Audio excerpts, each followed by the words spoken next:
गुरु भगवान दोनों खड़े, किसको करूं नमन, शरणागत गुरुदेव की भगवंत ये मिलाए।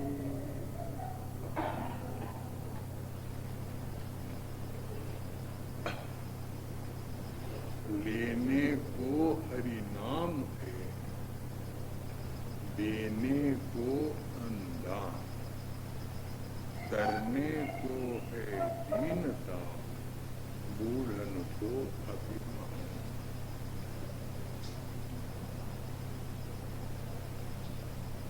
अगर लेना हो इसको अलटे सच्चा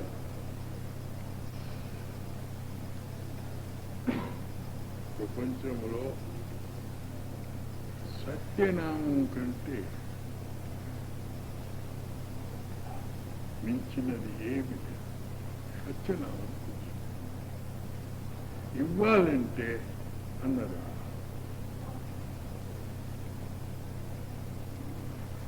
సత్యనామం ఏంటి?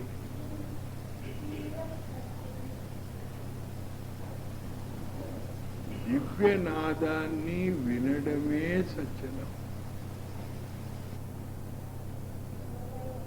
సత్యనామం ఒక దివ్యనాదం ఉంది, శబ్దం. ఈ ప్రపంచమంతా శబ్ద రచన. తత్వములు శబ్దము నుంచి వెళ్ళి శబ్దంలో లయం.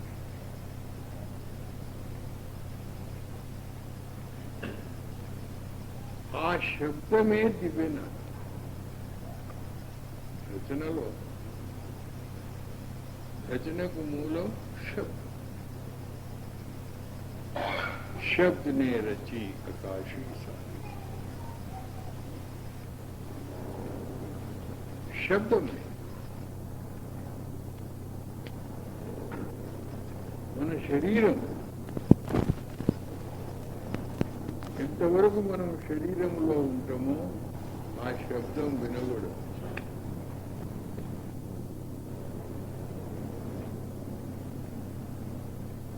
శరీరమును వదిలి బ్రహ్మాండములో ప్రవేశమైతే అప్పుడు ఆ శబ్దం వినబడుతుంది. కానీ ఆ శబ్దమును పరా పశ్యంతి మధ్యమా నాలుగు విధాల శబ్దం. అదే శబ్దమా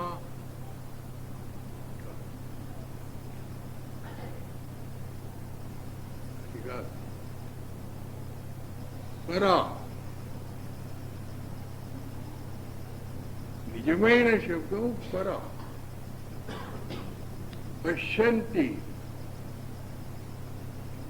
కంఠములో నుంచి.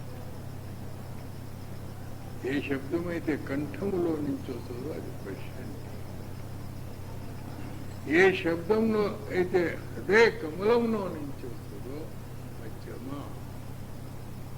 ఏ శబ్దం అయితే నాభిలో నుంచి వస్తుందో అది కొంచెం అది వైఖ పరా పశ్యంతి మధ్యమా వైఖ. ఈ శబ్దం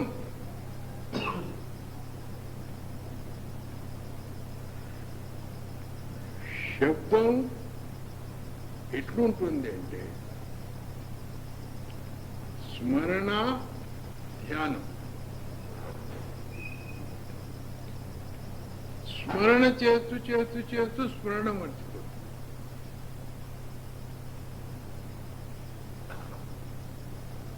ఇక ధ్యానమే ఉంది. ధ్యే ధ్యాత ధ్యానం. ధ్యానం చేస్తూ చేస్తూ చేస్తూ ఆ ఆ ధ్యానం ఎప్పుడు వదులుతుందో శరీరం వదులుతుంది. ఏ శరీరం?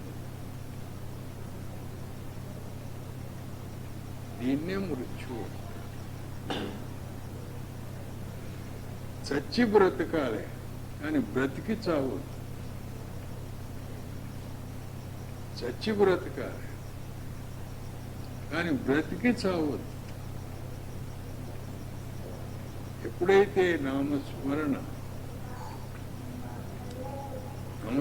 ఇది కాదు, నాలుకతో చేసిన నామస్మరణ మంచిదే, అది కూడా మనకు ఉపయోగం వస్తుంది. కానీ అది జన్మరాహిత్యంగా माला तो कर्मे फिरे जीव फिरे मुख माही मनुआ तो चौदस फिरे ये तो सुमिरन नहीं. ఎప్పుడైతే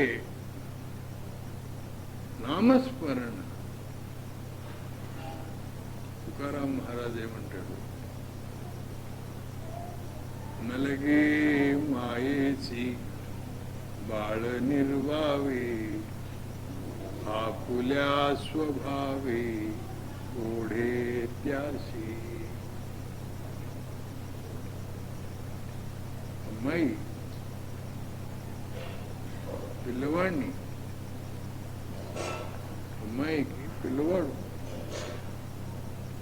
భగవంతుడు సంతానం ప్రాప్తించాడు. అమ్మాయికి చెప్పే అవసరం లేదు, అమ్మా నీ పిల్లను కాపాడండి. ఏ తల్లికైనా అమ్మా నీ పిల్లలను కాపాడని చెప్పే అవసరం ఉందా? తల్లి తన స్వభావముతో పిల్లలను చూసుకుంటాడు, ఆమె స్వభావం. అట్లనే భగవంతుడు కూడా భక్తుణ్ణి రక్షించుమని చెప్పే అవసరం లేదు.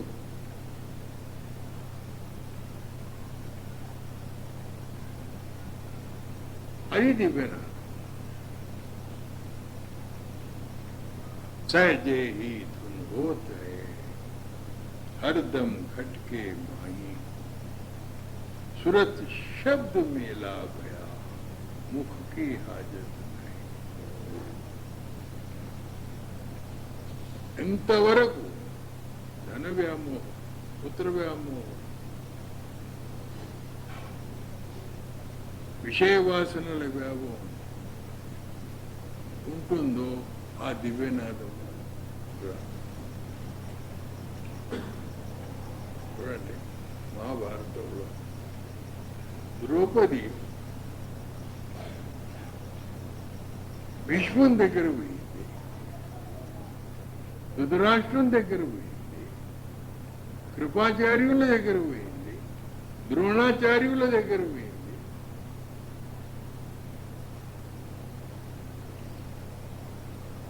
పాండవుల దగ్గర పోయింది, భీముని దగ్గర పోయింది, అర్జునుని దగ్గర పోయింది. ఎప్పుడైతే వీళ్ళందరి మీద ఆశ వదిలిందో అప్పుడు శ్రీకృష్ణుడు ప్రకటించి ఆమెను రక్షించిండా లేదా? ఎంతవరకు మీరు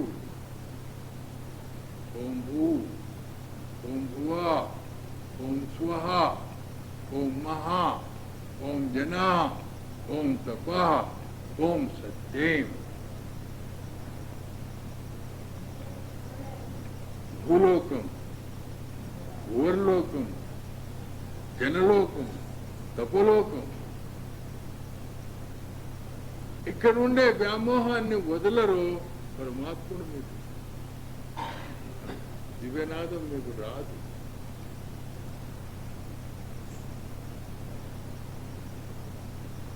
ఆశావాసనలు నిండా ఉన్న వాళ్లకు ఆ దివ్యనాదం రానే రాదు.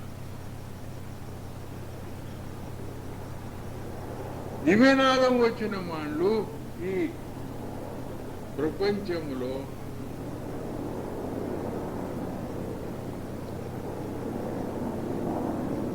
ఏమిటికి చిక్కు.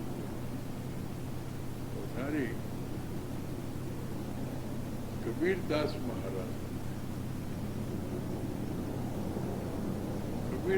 మహారాజ్ దగ్గర ఝాలా అని ఒక రాజ్యం, ఆ ఝాలా రాణి వచ్చింది. ఆభరణాలు బట్టలు గిట్టలు పితాంబరం కట్టుకొని వచ్చి కబీర్దాస్ మహారాజ్కు అడిగింది, మనం ఏదైనా వస్తువు ఒకరికి ఇస్తే మనసు నొస్తుంది ఎందుకు అని.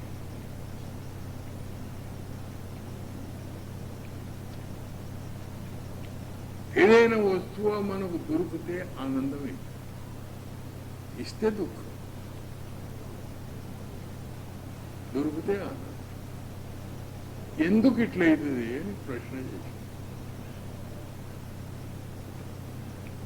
మరి అటువంటి మహాపురుషులు ఉన్నారా?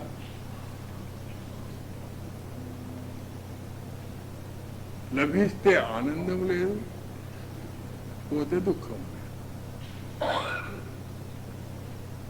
मिलने की खुशी नहीं, जाने का गम नहीं. वो प्रश्न कबीरदास అటువంటి వాళ్ళు ఉన్నారా? కబీర్దాస్ మహారాజు లేకేమి నడుము ఎంబడి వాళ్ళకు పోయి రీదాస్ మహారాజు దగ్గర పోయి, రీదాస్ నా ఎంబడి ఎవరు వచ్చి చూసినవా? అయ్యా, నీ ఎంబడి ఎప్పుడు రాజులు మహారాజులు వస్తూనే ఉంటారు. రీదాస్ ఝాలరాణి ఈమె చాలా గొప్పది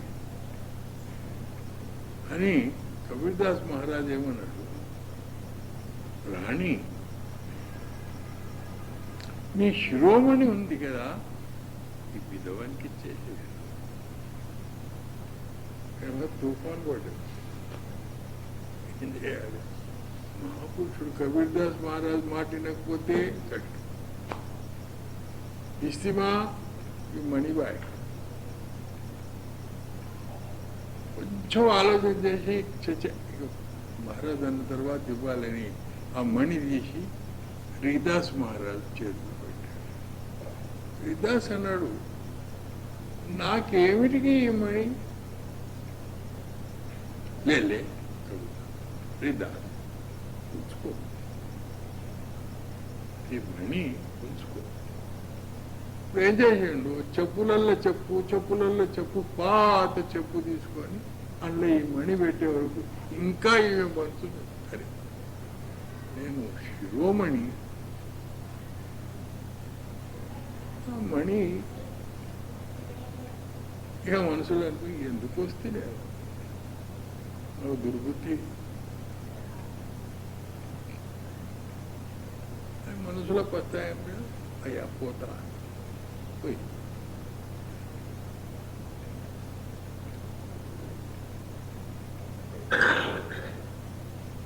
పదిహేను రోజులు అయినాక మళ్ళా నా ప్రశ్నకు ఏం సమాధానం చెప్పలే. అటువంటి మహాపురుషులు ఉన్నారా?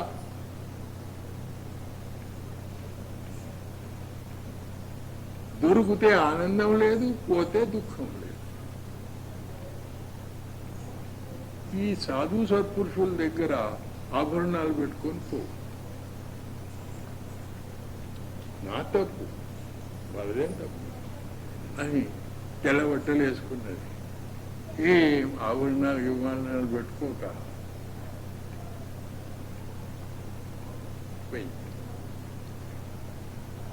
అయ్యా, నాకు సమాధానం చెప్పకపోతుంది, దాని దగ్గర పోతుంది. నీకు చెప్పినా అర్థం కాలేదు. కబీర్దాస్ మహారాజ్ అన్నాడు, నీకు చెప్పినా ఎందుకని నీకు అర్థం కాదు. సరే ఎప్పుడు పోదాం వెయిట్. రీదాస్ నా ఎంబడి జాలరాణి వచ్చింది. మరి ఆ రోజు నీకు మణి ఇచ్చినాం, ఆ మణి నీకెందుకు ఇచ్చేసేయి. ఆ చెప్పు ఈ చెప్పు ఈ చెప్పు ఈ చెప్పు ఒక పాత చెప్పులు ఉన్న ఆ మణిది తీసుకో. వినమనుకో, నేను వచ్చింది బాగా అయ్యా సంతోషము. కవిదాస్ మహారాజుకు నమస్కారం. మళ్ళీ ఇంటికి పోయానంట, నాకు సమాధానమే దొరకదు. మళ్ళీ అయ్యా నాకు సమాధానం చెప్పకపోతే చెప్పినా నీకు అర్థం కాలేదు. కవిదాస్ మహారాజు అన్నాడు, మణి ఇచ్చినప్పుడు నీ మనసు ఎట్లుండే? సరే, మణి రీదాస్ మహారాజుకి ఇచ్చినప్పుడు రీదాస్ మనసు ఎట్లుండే?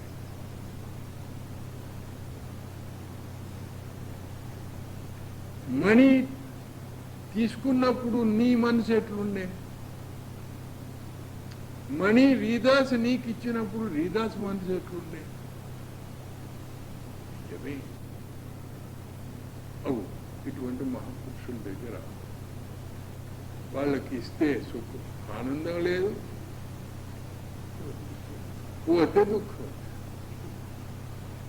మిల్నే కి ఖుషీ నీ, జానే కా. ఇదిగో ఆ మనసు ఇట్లా మారాలి. ఇట్లా మనసు మారిన వాళ్ళే దివ్యనాదానికి అది. మార్కెట్లో దొరుకుతుంది. ఆ దివ్యనాదములో అద్భుతమైన దివ్యనాదంలో ఎవరైతే దివ్యనాదంలో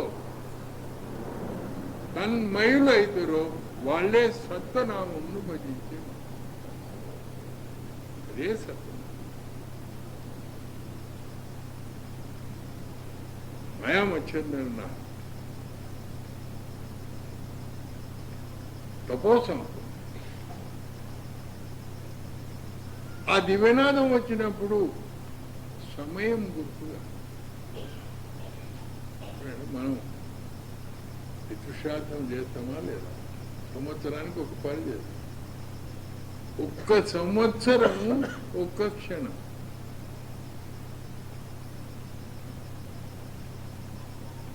ఎవరైతే దివ్యనాదం వింటారో వాళ్ళకు పగలు తెలియదు, రాత్రి తెలియదు, దినము తెలియదు. ఎప్పుడైతే మాయా మచ్చేంద్రనాథ్కు సమాధిలో సమయం తెలియలేదో ఆయన ఆలోచించిండు, నాకు ఒక సేవకుడు కావాలి, నాకు సేవకుడు కావాలి. మా సమాధి భంగం అయినప్పుడు పాలు పండు ఏమన్నా నాకు ఇచ్చేటట్టు. ఎందుకంటే రాత్రి 12 గంటలకు భంగమయ్యేది తెలియదు, పొద్దున తెలియదు. ఒక శిష్యుడు కావాలి. వెళ్ళి భయం వచ్చింది. ఓ ధనవంతురాలు, భగవంతుడు అన్ని ఇచ్చాడు కానీ సంతానం లేదు. మహారాజు దగ్గర చరణాలు పట్టుకుంటారు. స్వామి, నాకు సంతానం భిక్ష కావాలి, ఇస్తా, కానీ ఆ పిల్లవాడిని నాకు ఇవ్వాలి, నాకు ఇవ్వాలి.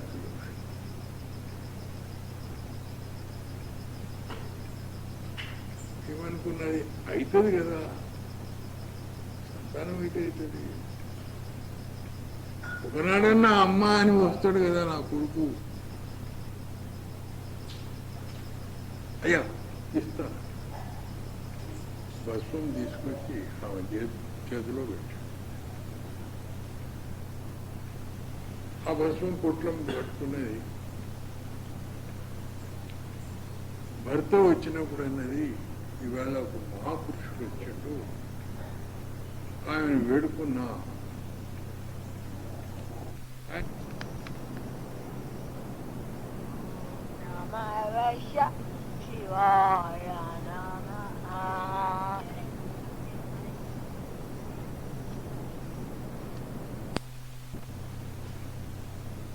అనే వరకు ఆమె విశ్వాసం తగ్గింది. ఆమె విశ్వాసం తగ్గిపోతే ఆ పొట్లం గూట్లనే పెట్టి, గూట్లో ఉండే పొట్లం చెత్తలో ఉంది. కొన్నాళ్ళైనా చెత్తలు ఉండే పొట్లం పెంటలు. చెత్త అంతా తీసుకోకపోతే పెంటలేదు. మాయా వచ్చిందన్నారు. 12 ఏళ్ళు అయినాక వచ్చాడు. ఇంకా 12 ఏళ్ళ, 12 ఏళ్ళు అంటే 12 గంటలు సమాధి స్థితిలో ఒక ఏడాది 1 గంట వచ్చి సరిగ్గా ఆమె దగ్గర తెలుసు, ఎక్కడున్నాడు నీ కొడుకు అన్నాడు.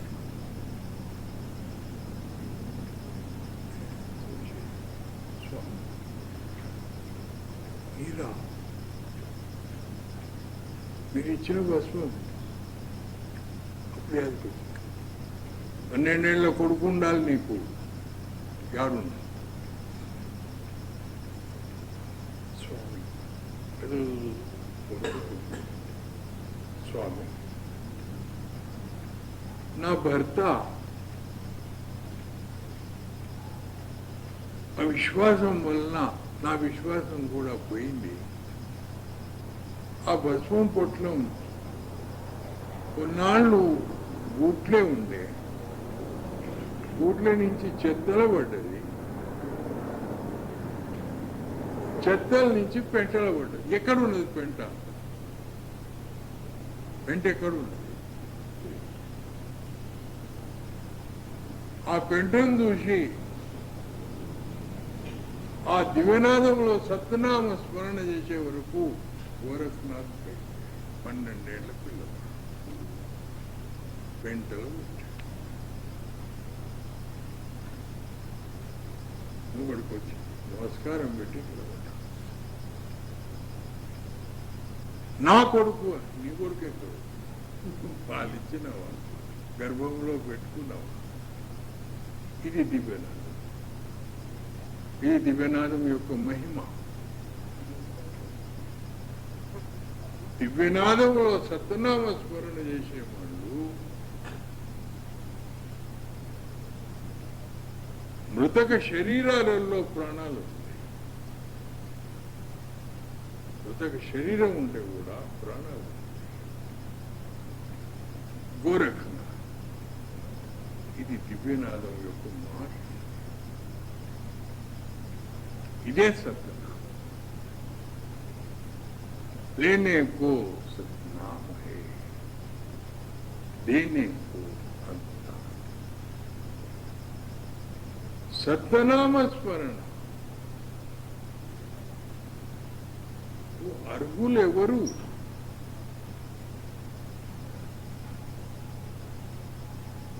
ఎవరైతే దాన ధర్మాలు చేస్తారో వాళ్ళే సత్యనామ స్మరణ.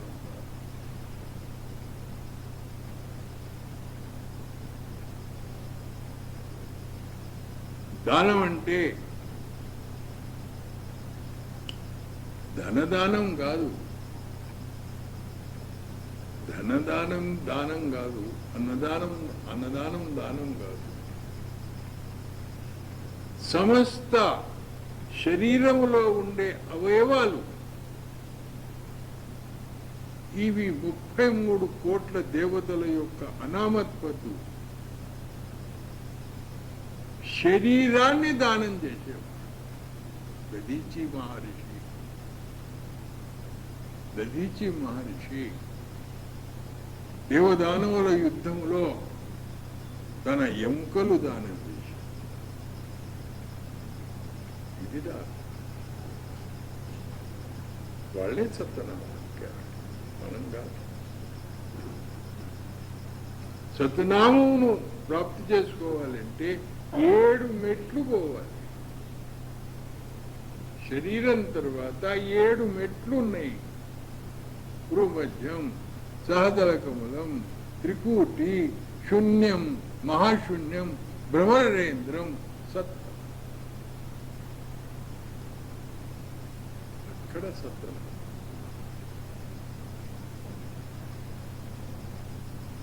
దాని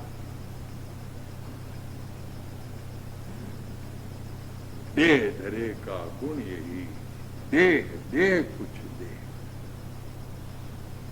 కర్ణుడు దానం అందరు చేయరు. దానం అనుకుంటారు 1,00,000 రూపాయలు దానం చేస్తే దానం చేసిన అని అనుకుంటారు. 1,00,000 రూపాయలు దానం చేసిన వాళ్ళు దానమే చేసిన వాళ్ళే. తులసి దళం ఇచ్చిన వాడు కూడా దానం.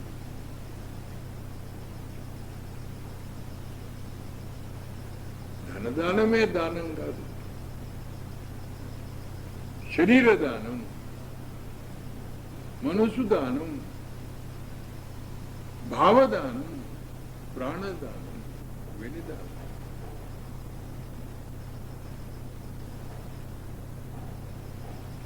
लेने को सतनाम है, देने को अन्नदान.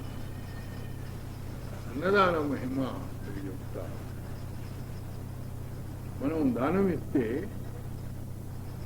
ఆ వస్తువు మనకే దొరుకుతుంది. ఒక్కటి ఇస్తే మనకే దొరుకుతుంది. మనం అనుకుంటూ పోయిందే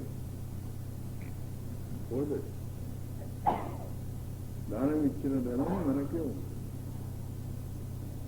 ఈ ధనవంతులు ఎంతమంది ఉన్నారో వాళ్ళు దానం ఇచ్చిన వాళ్ళు భగవంతుడు మళ్ళీ దానం.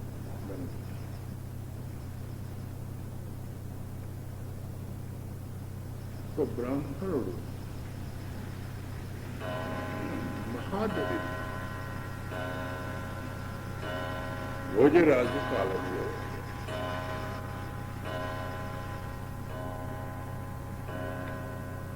వస్త్రములు కట్టాలంటే బట్టలు లేవు.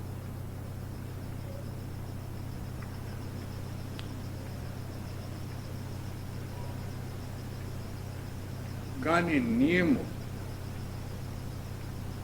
ఒకటే ఇంటికి భిక్ష అడిగేది. వాళ్ళు ఇవ్వకపోతే నీళ్లు దాగి ఉండేది. రెండో ఇంటికి పోయేది.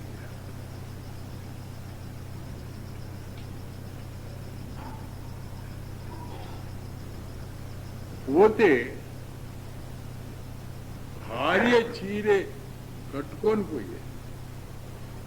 ఏమీ తీసుకొని పోయేది, మళ్ళీ తీసుకొచ్చి భార్యకి. అంతవరకు భార్య నగ్నంగా ఉన్నా. అంత దరిద్రుడు. ఇది భోజరాజు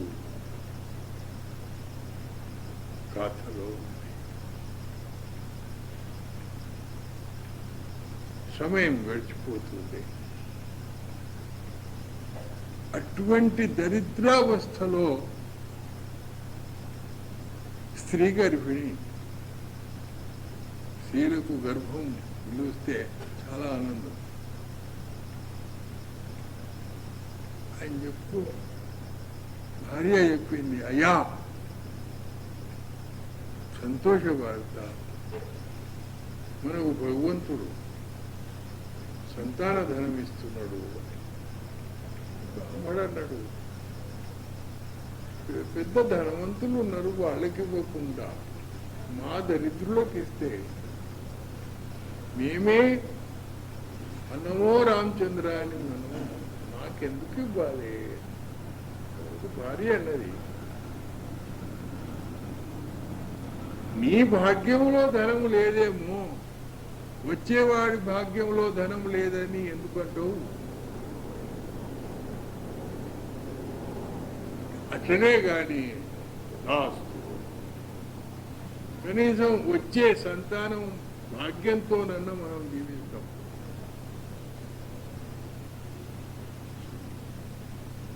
నాళ్ళైనాక, నవమాసములైనాక అమ్మాయి జన్మించే వరకు కొంచెం నిరాశ. అయినా కానీ తల్లి అన్నది ఈ అమ్మాయి భాగ్యంతో మనకు సుఖం, మన దరిద్రం వదులుతుంది. అట్టనే కాని దేవి అమ్మాయి పెరుగుతుంది. ఎప్పుడైతే అమ్మాయి జన్మించిందో ఈ బ్రాహ్మణుని స్థితి లోకులకు వస్తే, ఈ బ్రాహ్మణుడు ఒకటే ఇంటికి భిక్ష అడుగుతాడు, మళ్ళీ రెండో ఇంటికి పోరని ఎప్పుడైతే మనకి తెలిసిందో అందరూ వస్త్రదానం, ధనదానం, అన్నదానం, బియ్యం అన్ని ఇవ్వడం. ఈ అమ్మాయి మనం హిందువులు ఈ సమయంలో జనాభాకు అన్న ఆహారాలు గుర్తపడ్డాయని ఈ ఫ్యామిలీ ప్లానింగ్. వీళ్ళకు భగవంతుడి మీద విశ్వాసం లేదు.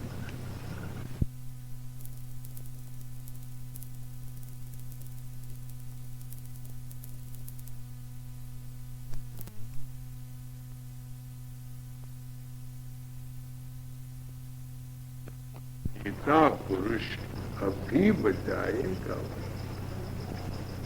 భగవంతుని దగ్గర మనం పుట్టక ముందు తల్లి స్థనాలలో పాలిచ్చిన వాడు పుట్టిన తర్వాత ఇవ్వడా? అవిశ్వాసం. ప్రపంచంలో అవిశ్వాసం పెరిగిపోయింది. సమయం ఒక తరహా మారిపోతుంది. ఈవేళ డాక్టర్లు పట్టణాలలో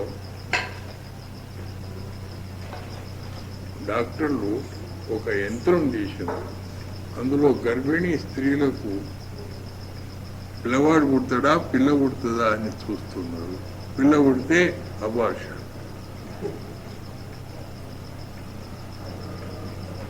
పట్టణాలలో ఎన్నో అబార్షన్లు అవుతున్నాయి. శిశు హత్య, ఇంత అన్యాయం, అక్రమం జరుగుతుంది. అందుకొరకే వచ్చే సమయం మంచిది కాదు.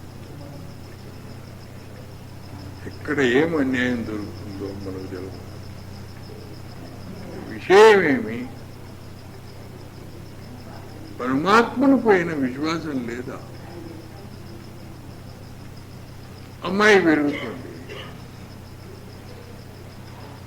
ఒక ఏడాది అయింది, 2 ఏడాది అయింది, 3 ఏడాది, 12 సంవత్సరాల అమ్మాయి అయినాక రోజు తండ్రి భిక్షకు పోతే అమ్మాయి ఏమన్నది, నాయన ఎక్కడ పోతున్నావు అంటే, అమ్మ మేము బ్రాహ్మణులం, మాకు ఆచారం భిక్ష అడగాలి, యజ్ఞం చెయ్యాలి, అన్నదానాలు చేయాలి, అంత నాకు దొరకదు, నేను చేయలే.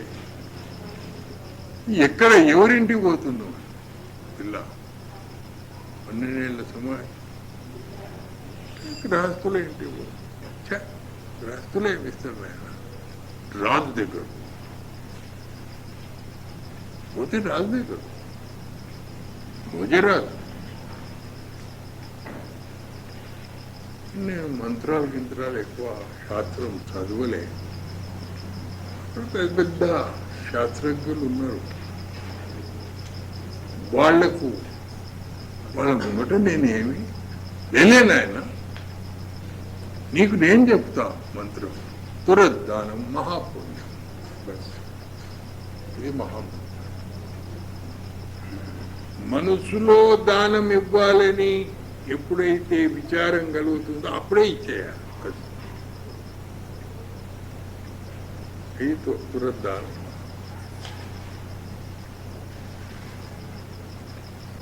నువ్వు పో అంటాడు. అబ్బాయి చెప్పి ఓ చక్కగా భయపడదు. బ్రాహ్మణుడు పోయింది. ఎవ్వరేమనలే. చక్కగా భోజరాజు ముంగడు పోయి తురద్దాన్ మహాపుణ్యం అన్నాడు. భోజరాజు అన్నాడు ఒక కెంపు దానం చేయి. రాజుగారి దగ్గర కెంపులు ఉంటాయి. ఒక కెంపు ఖజానా నుంచి తీసి దానం చేయమన్నాడు. ఒక కెంపు ఇచ్చాడు. ఆ కెంపు బ్రాహ్మణుడు దరిద్రులకు చాలా అమ్మా అమ్మా ఇగో కెంపు నాయనా, ఈ కెంపు తీసుకుపోయి అమ్మేసి ధాన్యాలు తీసుకురా, చక్కెర, బియ్యం, పప్పు, కట్టెలు, పైగా అందరికి చెప్పిరా మా దగ్గర బాసాలు తీసుకొని రండి, మీ ఇష్టం ఉన్నది వండుకోండి, భోంచేయండి, పోండి, ఒక్క పైసా ఇంట్లో ఉంచవద్దు.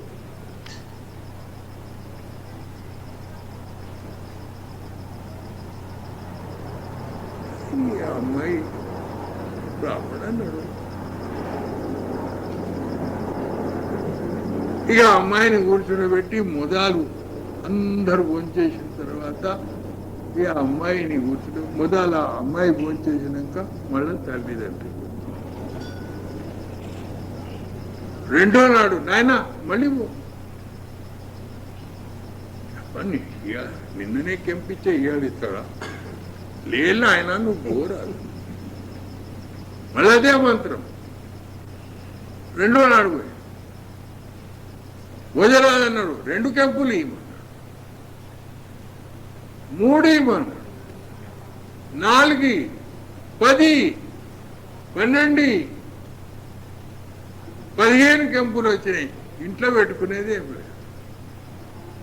ధాన్యాలు తెచ్చేది, అన్ని రాసులకు రాసులు పెట్టేది, ఊరోళ్ళకి అందరికీ చెప్పిన తర్వాత పరా ఊరోళ్ళకు కూడా చెప్పాలి. ఇంట్లో ఉంచుకునేది లేదు. వరకు సభలో ఉండే పాత బ్రాహ్మణులు ఏమి రాని బ్రాహ్మణుడు రోజు ఒక్కొక్క కెంపు ఎక్క తీసుకుపోతున్నాడని ఇక వీళ్ళకు మంట. అందరూ వచ్చి భోజరాజు దగ్గర బ్రాహ్మణులు అందరూ వచ్చి అయ్యా ఇది ప్రజాధనం, ఇట్లా మీరు ఒక్కొక్క కెంపు ఎక్కువ చేసి దానం చేస్తున్నారు, ఇదేమన్యాయం. ధనాగారం నుంచి ధనం వెళ్ళిపోతే రేపు ఇతర రాజులకు తెలిస్తే మన మీద దాడి ఎక్కి వస్తారు, మన రాజ్యం పోతుంది. మరి ఏమంటారు? లేదు, తురద్దానం మహాపుణ్యం సరిగానే, బ్రాహ్మణునికి ఆ అర్థం అడుగు, ఏమర్థం? సరే రేపు అడుగుతారు. అంతవరకు 20 కెంపులైంది. మళ్ళీ ఆయన తురద్దానం మహాపుణ్యం అనే వరకు 21 కెంపు బ్రాహ్మణుని యొక్క జోలెలు వేసి, అయ్యా బ్రాహ్మణ, తురద్దానం మహాపుణ్యానికి ఏమర్థం ఉందో రేపు వచ్చి చెప్పు, రేపు మానకు సుమా, రాక మానకు, రేపు వచ్చి చెప్పు. 21 కెంపు తీసుకుపోయి ఇక అయిపోయాయి. రేపు మనకు కెంపులు దొరకవని బ్రాహ్మణుడు వచ్చి నమ్మకం చేసుకొని కొద్దికి మిగిలింది ఏమో తింటుండ్రి. నాయన ఈవేళ ఎంత చిన్నపోయినవి ఎందుకు? అమ్మా ఈవేళ రాజుగారు అన్నారు తురద్దానం మహాపుణ్యానికి అర్థం కావాలి. అంతేనా? మళ్ళీ పోయి జ్ఞానదానం రాజ్యం యొక్క మదములో ఉండి అడుగుతావా?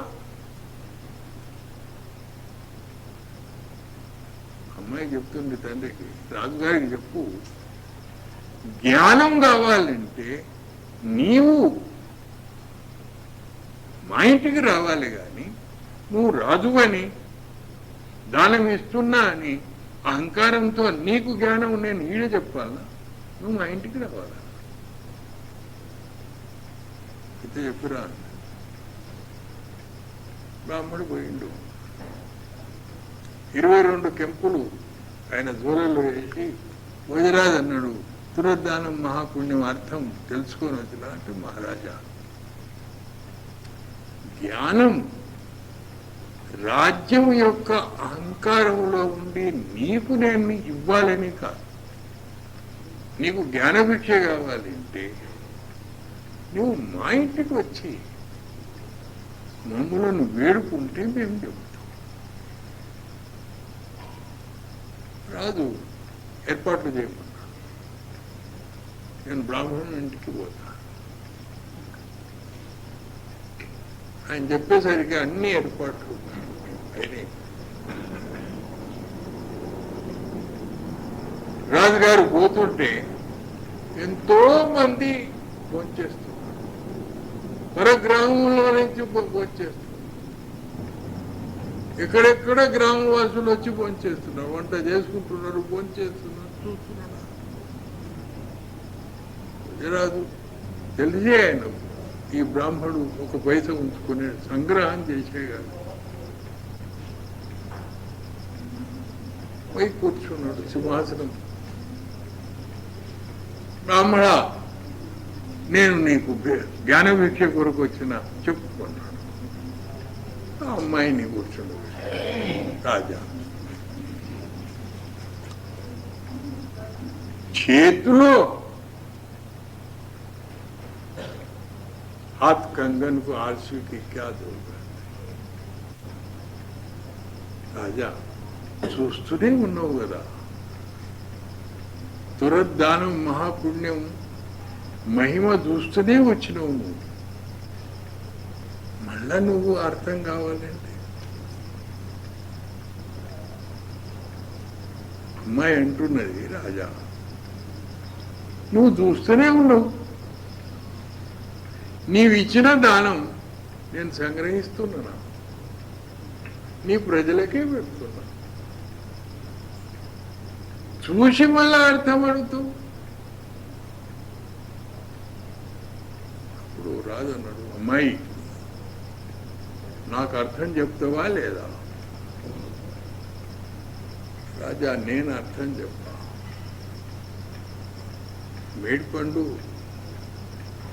అనామత్ నోట్లేసుకోవాలి కానీ అది ఇప్పి తినొద్దు, అల్ల పురుగులు ఉంటాయి. అనామత్ నోట్లేసుకోవాలి. నీకు అర్థమే తెలుసుకోవాలని ఉంటే ఇక్కడి నుంచి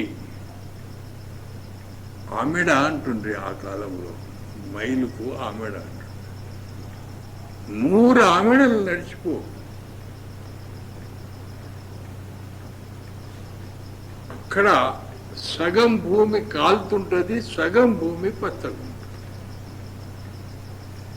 ఇంకా జర దూరం పోతే సగం చెట్టు కాలుతుంటది, సగం చెట్టు పచ్చగా ఉంటుంది. అగో ఆ చెట్టు నీకు అర్థం చెప్తుంది.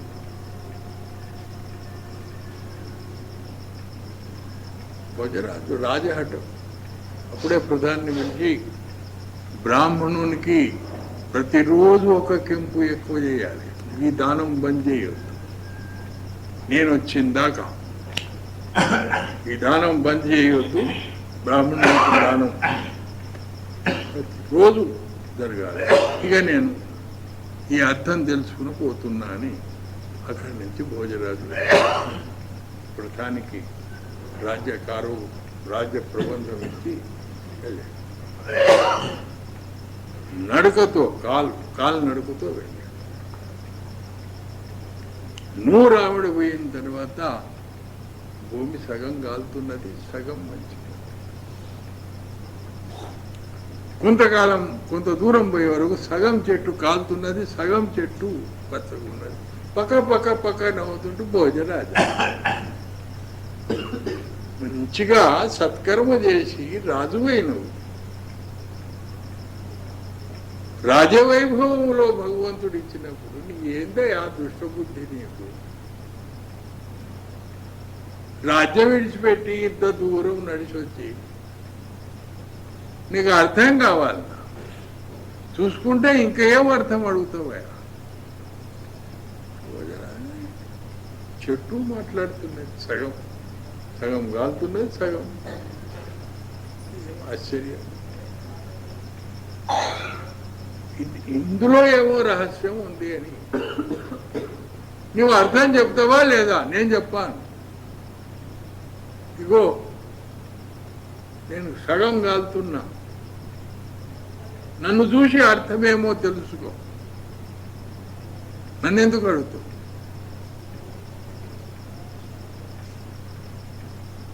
అప్పుడు చెట్టు అన్నది, భజరాజ నీకు అర్థం కావాలంటే ఇక్కడి నుంచి 100 ఆవిడలు అక్కడ పాడుబడ్డ తోట ఉంది, రాజుగారి తోట. అది ఒకప్పుడు ఆ తోటలో పండ్ల చెట్లు, పూల చెట్లు, తేనె కాలువలు, అటువంటి తోట ఎండిపోయింది. నీవు కాలు పెట్టగానే యథావిధిగా ఆ తోట మారిపోయింది. మంచి పనులు ముందెట్ల తోట ఉండడం అట్టయింది. గుజరాత్ 200 ఆమెడ పోయిన, గడ్డం పెరిగింది, మీసం పెరిగింది, బట్టలు చిరిగిపోయినాయి, చెప్పులు పోయినాయి, పెద్ద ఋషిలాగా. అది ఎటు చెప్పింది? అదిగో అక్కడ పోయినాక ఆ చెట్టు అది ఆ నందనవనంగా మార్చినప్పుడు ఆ మాలివాళ్ళు ఏం చేస్తారు? ఆ పూలు పండ్లు తీసుకొని రాజుగారి దగ్గర పోతే అక్కడ షైనాయి వాయిస్తుంటే ఏమి శుభవార్త అంటే రాజుగారికి ఒక కొడుకు పుట్టాడు. అగో పుట్టిన పిల్లవాడు నీకు చెప్పు.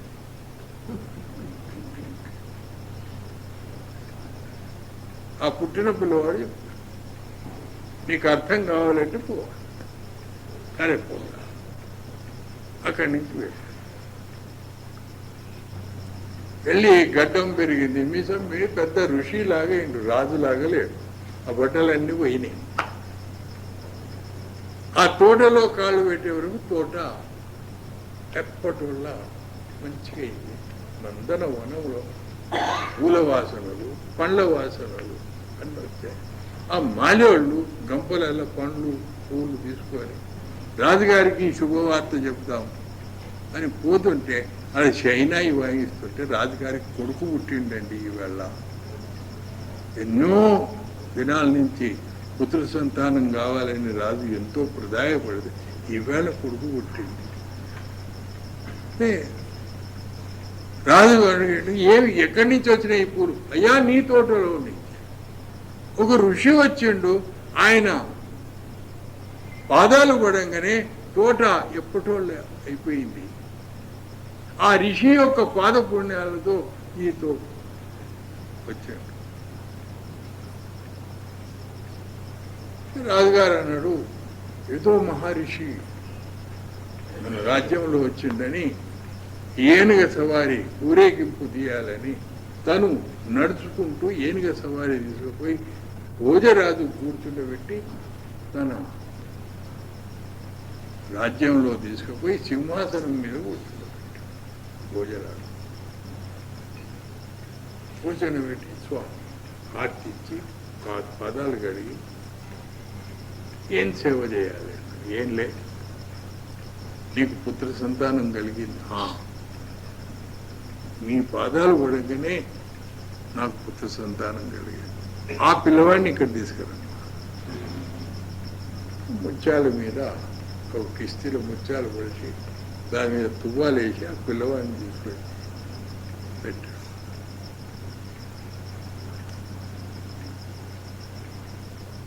బాల పునర్ధానం మహాపుణ్యం అర్థమైంది. పక్కన వెళ్ళాలి పిల్లవాడు. ఏమయ్యా చూసుకుంటూ అడుగుతున్నాం.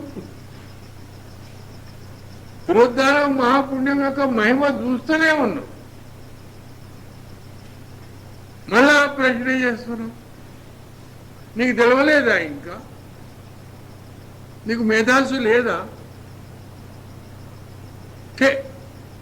నీకు నేను చెప్పనని బంద్ అయిపోయింది.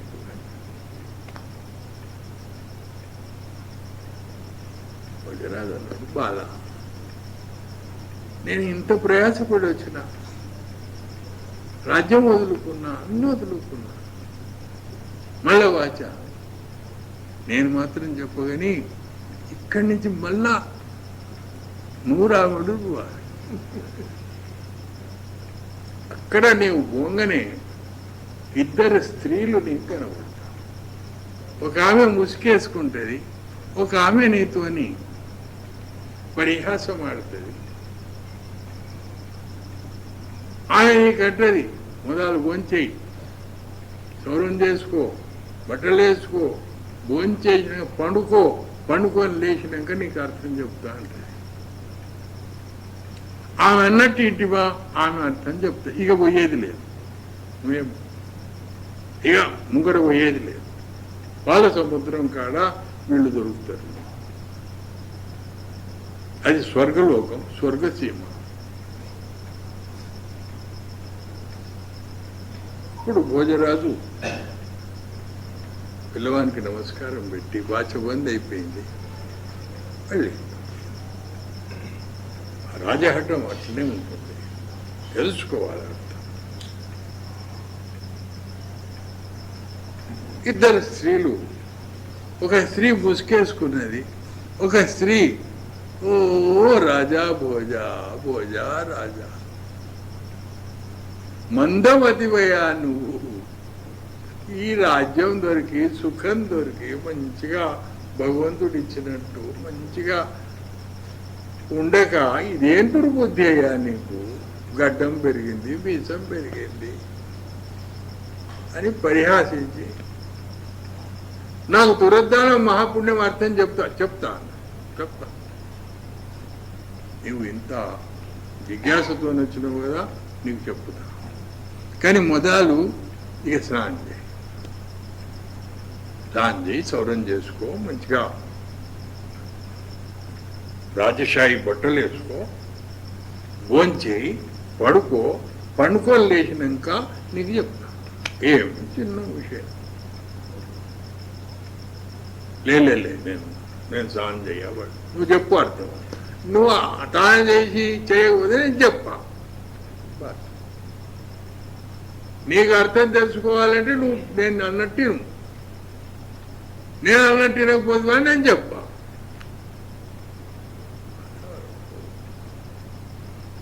మనసులో కోపం వచ్చి నువ్వు చెప్పకపోతే అని కాళ్ళు చేతులన్నీ వణుకుతున్నాయి.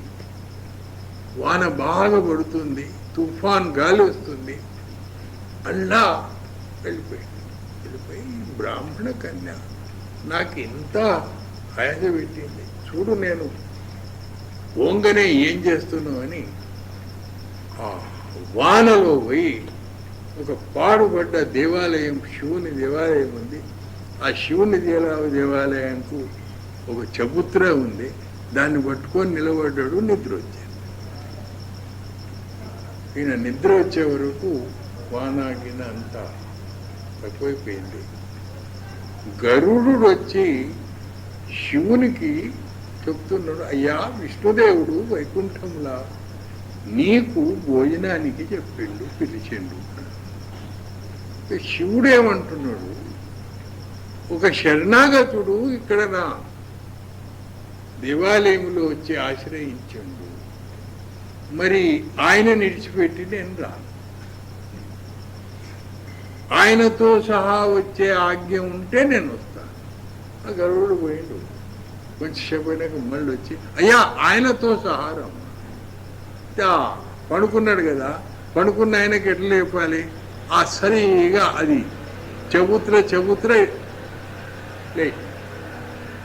లేచి వైకుంఠంలో అప్పుడు కూడా చూస్తే పడుకున్నాడు, లేపలేదు. మనం వెళ్ళిపోయింది.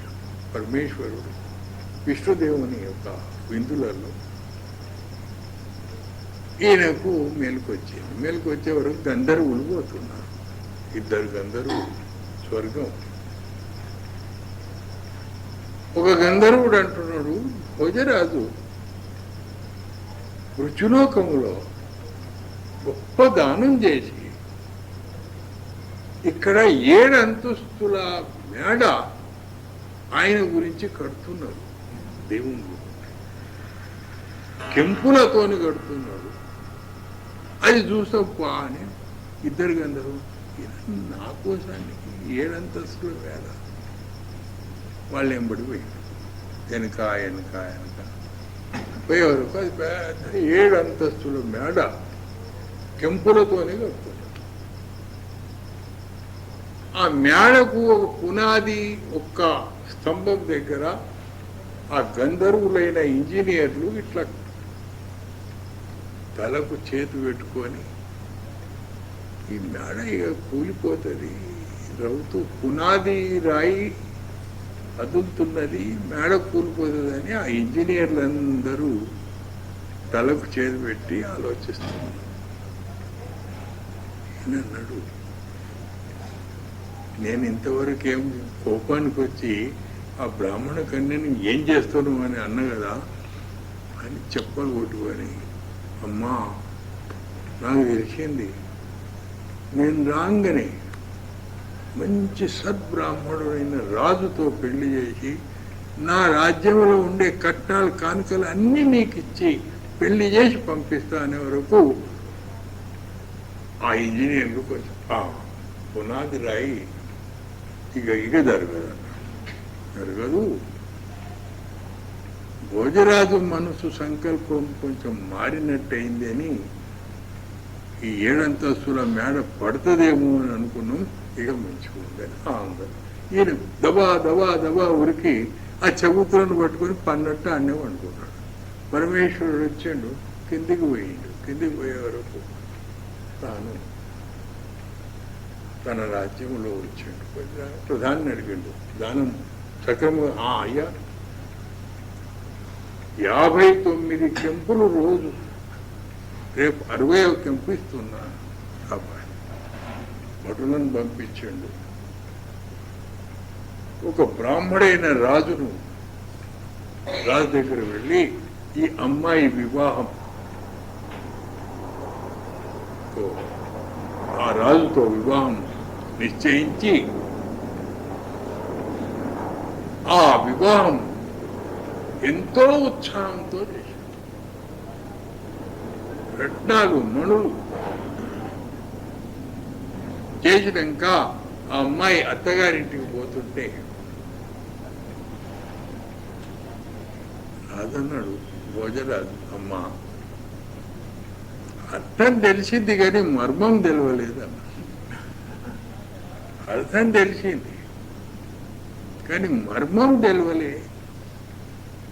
అది చెప్తివా అంటే జర మనసు తృప్తి అవుతుంది. రాజా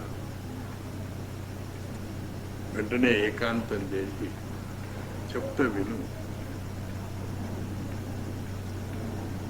గత జన్మలో మేము బ్రాహ్మణులం, దరిద్రులం, వ్యవసాయం చేసి బ్రతికేవాడు. నేను, నా భర్త, నాకు 2 కుమారులు, 2 కోడళ్ళు.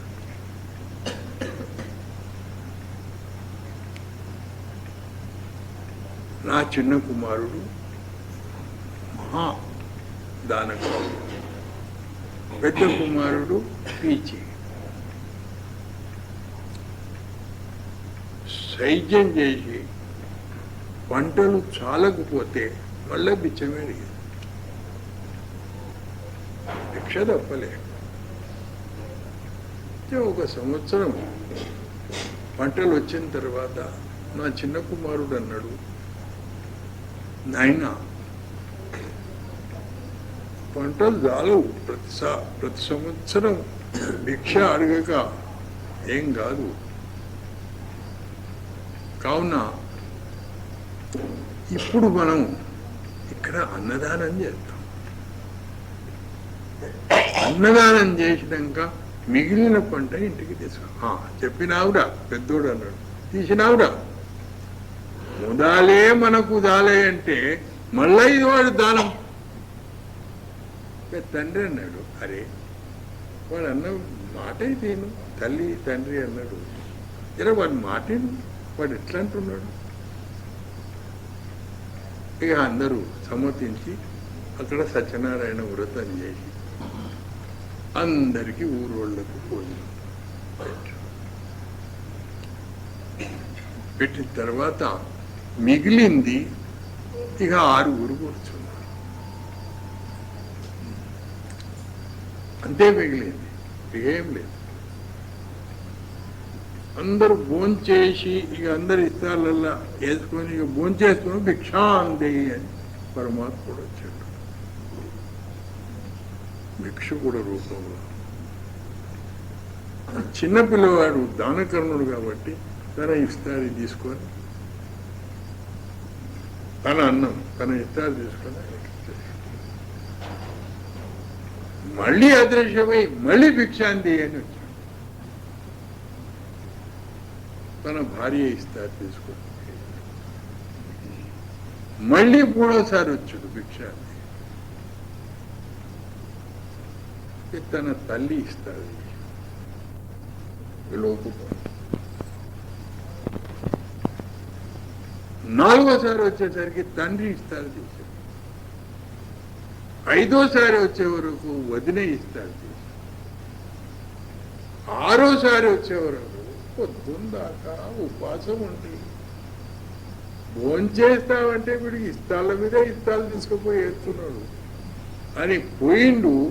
ఆ భిక్షుకుణ్ణి కొట్టాడు. 6 సార్లు వస్తున్నావు.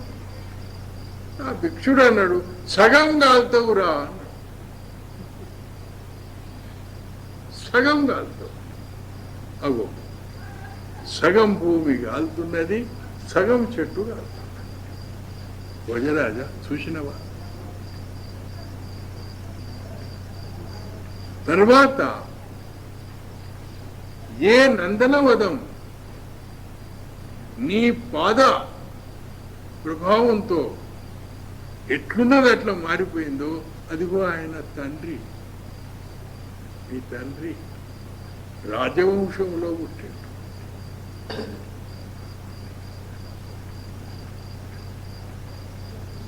మీ తండ్రి పాల సముద్రంలో 2 స్త్రీలని కనబడ్డాడు.